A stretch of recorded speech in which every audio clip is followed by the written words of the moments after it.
My client is named Pam. She is a 66-year-old Jewish woman. She is twice divorced, single mother of 3 adult children, who is estranged from her 2 eldest. Pam lives with her youngest son. Pam was recently fired from a job she was at for 25 years. She is in a transition period in her life and suffering from depression related to multi-symptom loss. Her symptoms include sadness, anger, periods of crying, loss of energy, loss of appetite, change in sleep patterns, reduced desire to perform activities she normally likes to do, and changes in her attention and cognition. The theory we will be using is cognitive behavioral therapy to reduce symptoms of depression she's suffering from. The intervention we will use is REBT, Rational Emotive Behavioral Therapy, which is an intervention that focuses on resolving emotional and behavioral problems and disturbances and enabling people to lead happier and more fulfilling lives. I've been having a bad couple of days. I don't know, I've just been like staying in bed more, and a couple of mornings, like this morning for instance, I woke up crying, and then I really didn't want to get out of bed at all. Okay. So this morning when you were laying in bed, you said you were crying. What were the thoughts what thoughts were you having before you started to cry? Well, I started thinking about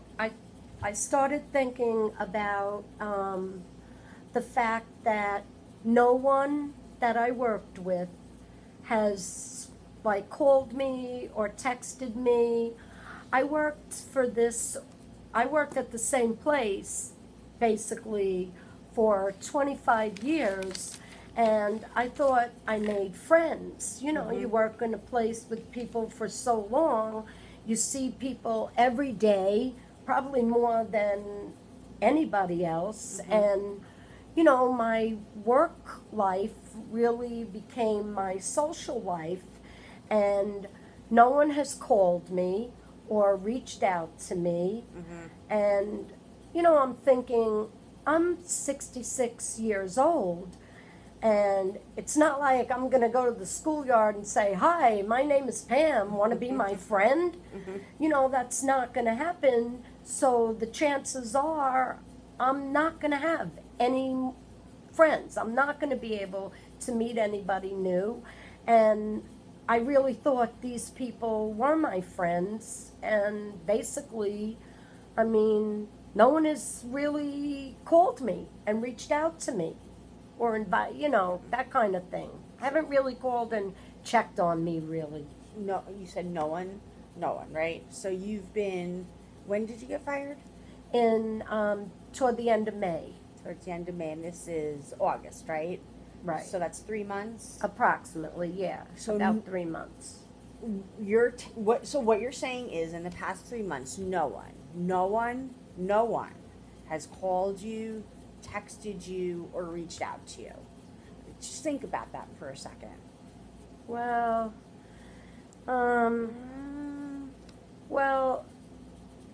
yeah. I mean, some people have have texted me.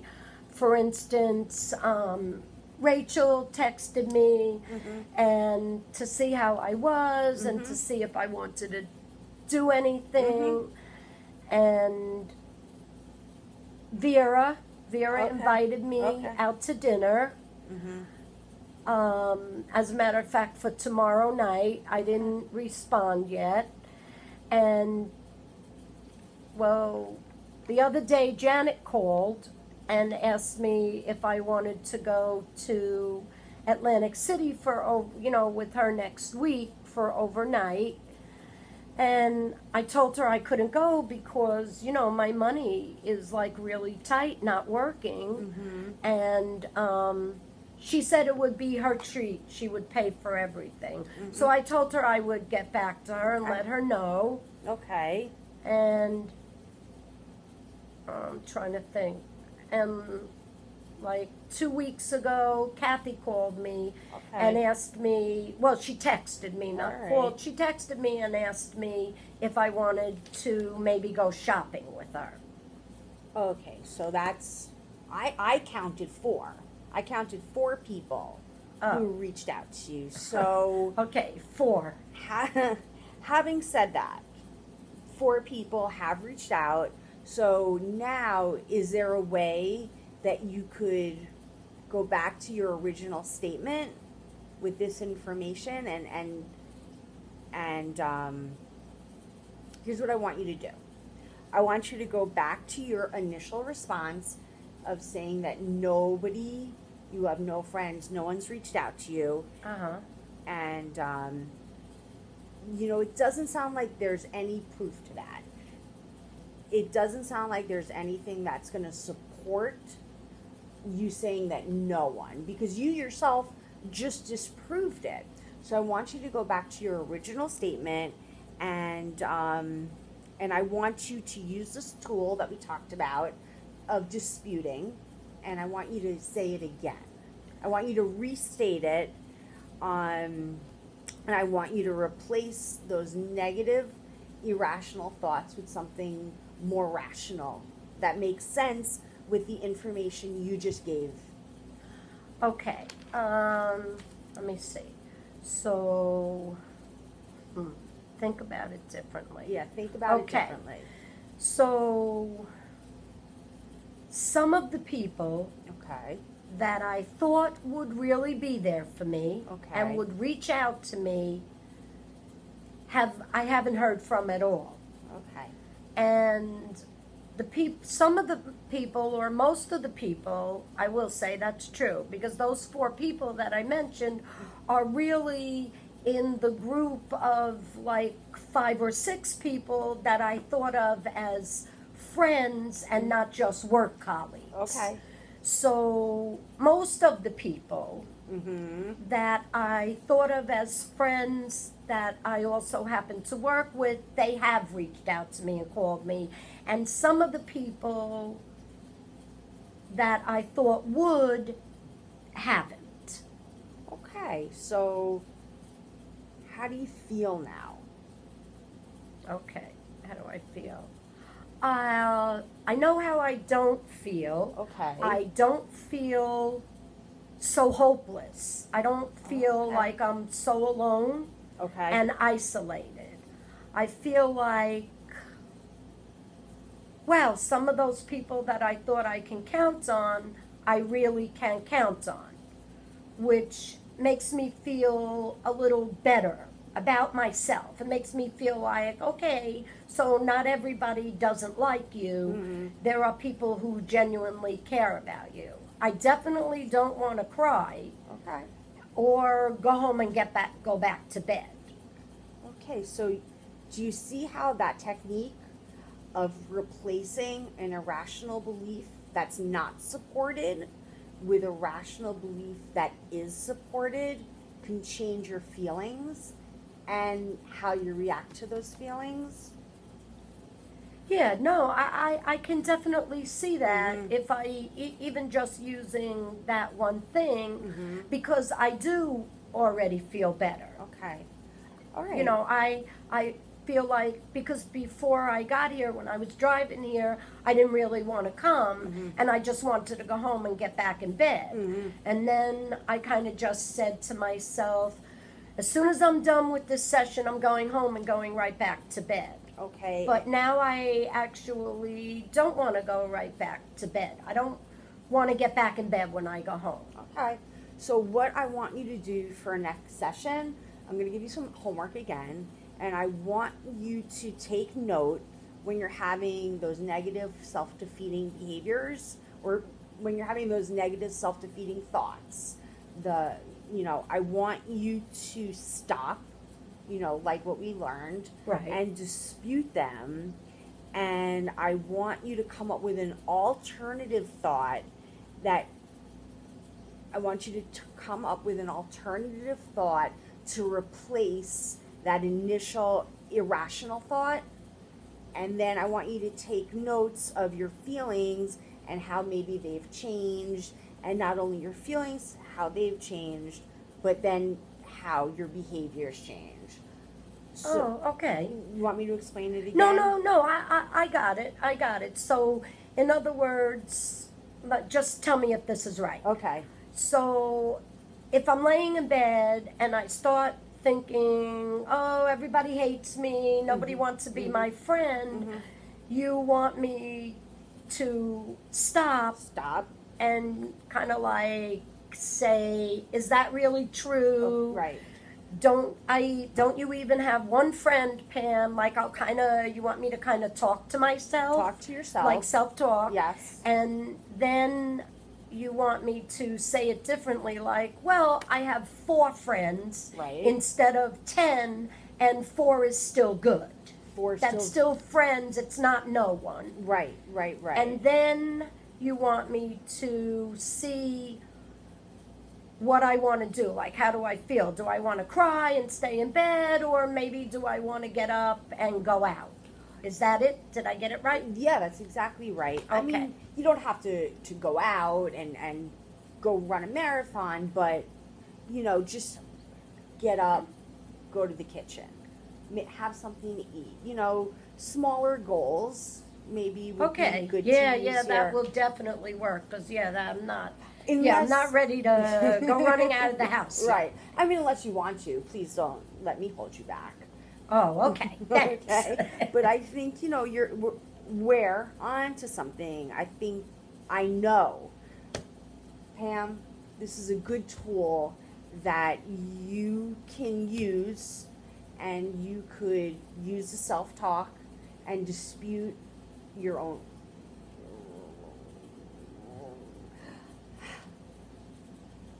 Good job, Pam. Thanks. Thank you. This was good. I found it very helpful. Thank you so much. Oh, you're welcome. So, next week you do the homework, Right. and we'll review it, and I think that's great. Okay. Okay, Thanks. Pam. Bye. Bye.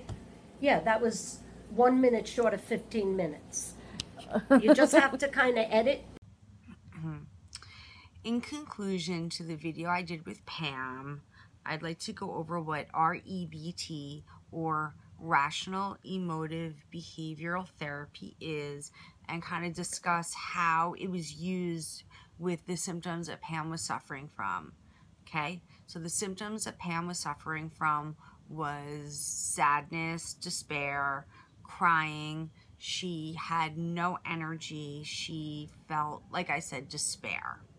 So, as we stated, REBT, or Rational Emotive Behavioral Therapy, focuses on changing beliefs by learning to dispute a person's initial automatic irrational thought. It's triggered by an activating event. By irrational, it means self-defeating and destructive.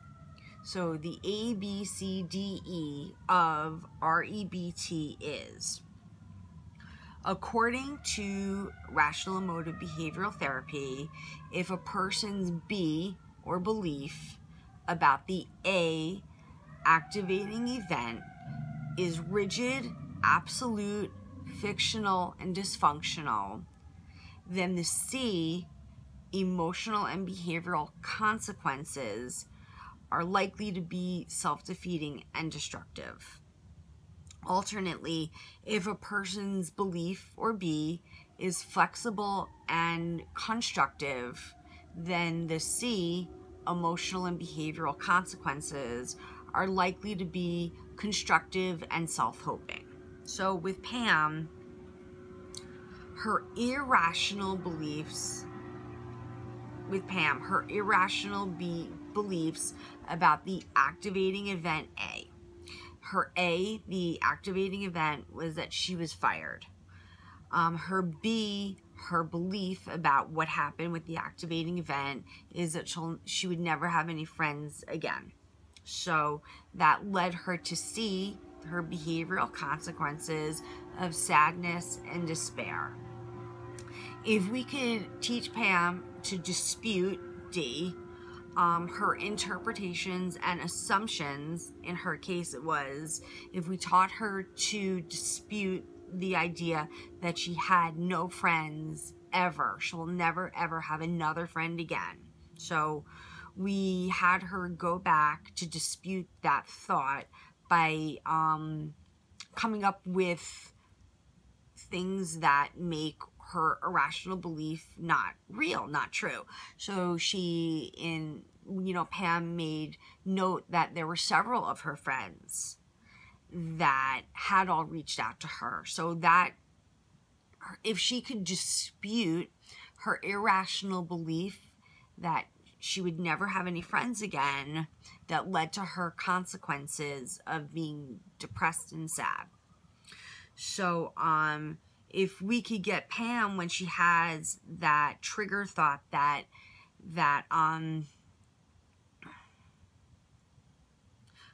automated response, that automated trigger, if we could help her dispute that, if through the therapeutic process, Pam could be taught to recognize it, stop, and dispute that belief, then she would have like a whole new outcome.